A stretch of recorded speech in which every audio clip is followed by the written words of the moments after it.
cette étape villefranchoise est importante. Donc j'appelle chacun à réfléchir.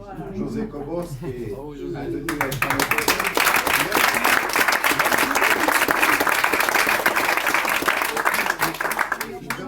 qui sera élu à mes côtés, siégera au conseil de métropole avec Xavier, avec Christophe, avec Roger. Et donc voilà, c'est déjà cette famille de la morale que nous voulons pour notre métropole et de notre département qui est déjà un peu rassemblé aujourd'hui.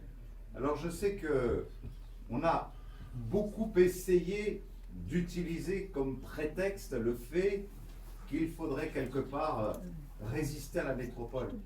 Cette métropole, d'abord nous l'avons créée ensemble de manière volontaire, y compris avec le maire de Villefranche, y compris avec le maire de Villefranche, puisque le maire de Villefranche l'a voulu. Et depuis le 1er janvier dernier, à 49 communes, d'ailleurs si la métropole était si peu attractive, on se demande pourquoi la commune de Gatière et du Broc, gérée par des maires communistes, ou de Bonson, gérée par un maire socialiste, avec autant envie de rejoindre la métropole de Nice-Côte d'Azur, sachant qu'au sein de la métropole, on a toujours essayé de ne pas mener de combat idéologique. Que nous avons veillé à ce que chaque maire, chacun des 46 maires, des 49 aujourd'hui, se répartissent la tâche, se complètent.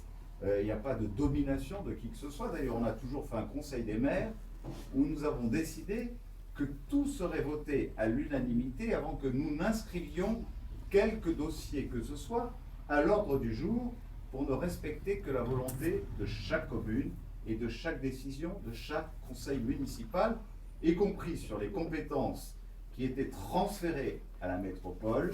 C'était au maire à décider de ce qu'il souhaitait voir inscrit pour sa commune à l'ordre du jour de la métropole.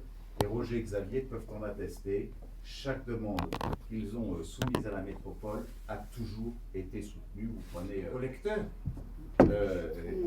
qui a coûté 25 millions d'euros pour se brancher à Cap-d'Aille, à Aise, à Beaulieu, à Saint-Jean-de-Ferrat, où c'était un émissaire en mer qui était de Villefranche pour venir en solidarité se raccorder à la station d'Aliotis, au bord d'un bassin versant, où nous savons que si nous n'assainissons pas en eau, eh bien, c'est notre Méditerranée, nos pavillons bleus, la rade de Villefranche comme la baie des Anges, qui en subiront les conséquences demain. Et voilà quelle est la belle aventure collective dans laquelle nous avons décidé de nous engager, en respectant le choix de chaque maire, mais en nous donnant en même temps les moyens sur des équipements sur lesquels aucune commune ne serait toute seule capable, si c'était resté dans son domaine de compétence, de pouvoir y apporter une réponse, par nos additions, de tout mettre dans un pot commun pour pouvoir apporter notre solidarité la plus totale à chacune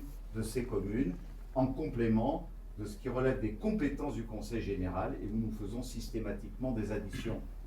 Alors on se demande pourquoi, alors qu'on a construit quelque chose qui désormais ne peut plus être défait. Et je vous demande de beaucoup insister là-dessus. Pourquoi? Parce que derrière, il y a eu une loi en décembre 2014 qui cette fois n'est pas la nôtre. C'est la loi d'aménagement du territoire des socialistes. D'accord? Qui, contrairement à celle de 2010, où il était dit qu'une métropole se formait librement à l'initiative des communes, eh bien désormais, c'est plus à l'initiative des communes, dès lors qu'on appartient à une urbaine de 450 000 habitants, le gouvernement, par décret, va décider de la création de métropoles. C'est vrai à Marseille, c'est vrai à Lyon, c'est vrai à Toulouse, c'est vrai à Bordeaux, et il est même spécifié dans cette loi que parce que dans son article 33, nous existons déjà, pour ne pas nous défaire, pour nous refaire, on décide de nous préserver dans la situation dans laquelle nous sommes, et si nous ne l'étions pas, nous serions constitués obligatoirement par décret. Donc ça veut dire qu'aujourd'hui, sous le régime du gouvernement socialiste, si quelqu'un décidait de la quitter, c'est le gouvernement qui imposerait de toute façon que nous restions en l'état parce que c'est la loi qui a été votée. C'est un argument qui ne tient pas une seule seconde. La seule chose qu'il y a dans cette loi et qui effectivement pourrait être discutable, c'est celles qui permettent à l'ensemble des maires de prendre une décision, de faire une unification fiscale sur la taxe d'habitation, la taxe foncière bâtie, etc. Or, nous sommes tous engagés, justement dans ce respect de l'indépendance de chacun, tous engagés à ne pas porter atteinte à ce qui garantit l'indépendance de chaque maire et de chaque commune, c'est-à-dire à ne pas utiliser cette possibilité offerte par un article de la loi. Voilà. À partir du moment où on s'est tous engagés, on ne peut pas raconter 10 fois le même mensonge, dire 10 fois mensonge ne fait pas une seule vérité. Il se trouve que Xavier a décidé qu'il n'en était pas question, Roger a décidé qu'il n'en était pas question, j'ai décidé qu'il n'en était pas question, Louina et Racaille-sur-Mer a décidé qu'il n'en était pas question, etc., etc. À partir de là, tout le monde a compris qu'à partir du moment où nous avions tous dit qu'il n'en était pas question, c'est un argument qui tombe et qui ne vaut pas et qui ne peut pas être utilisé.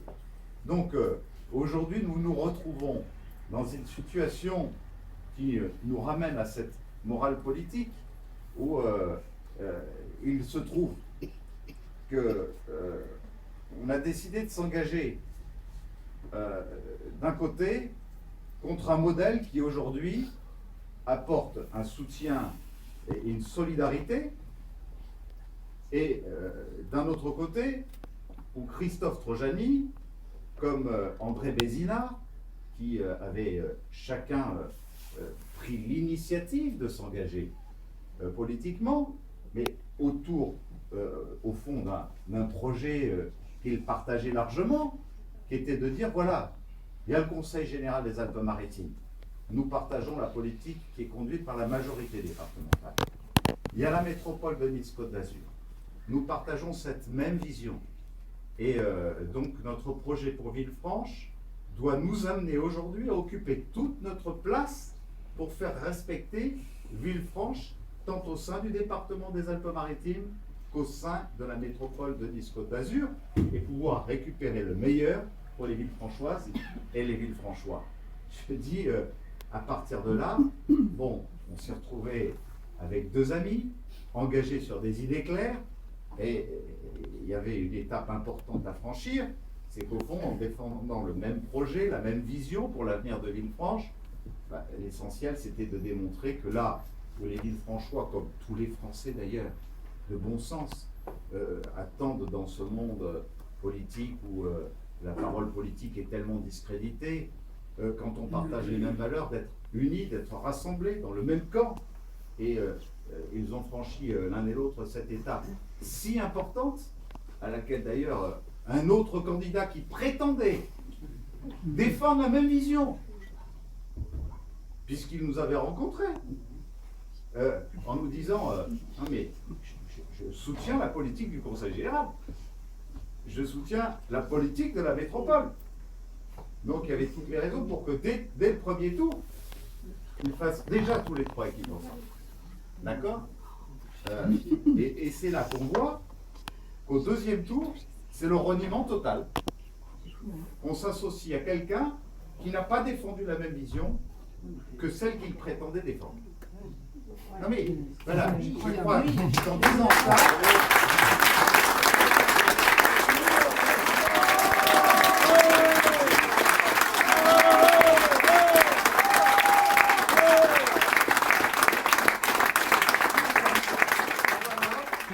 En avant Villefranche, en avant la métropole Nice-Côte d'Azur.